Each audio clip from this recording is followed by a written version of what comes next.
2016 Subaru Outback, going to be very similar 2015 to 2019. You got your Subaru Legacies that function in fairly similar ways.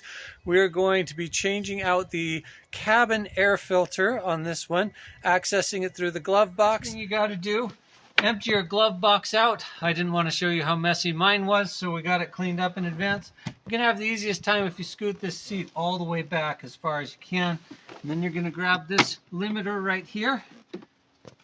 That just pops right off. There's a little tab that it sits on.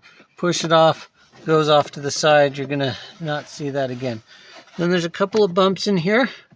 Just push in on that side, push in on that side, and then you can even lift it right off the hinges.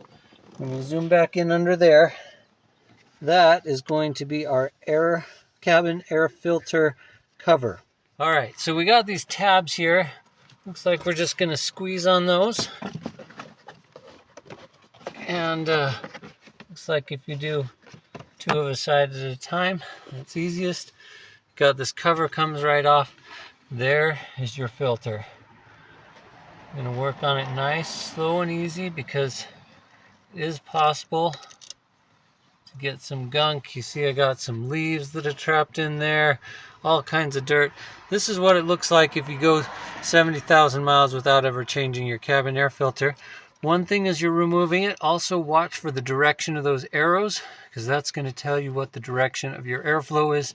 The airflow direction is from bottom to top here. This new air filter, 20 bucks, MicroGuard from O'Reilly Auto Parts. Easy enough. Slide it back in. Once that is slid back in, we'll replace the cover here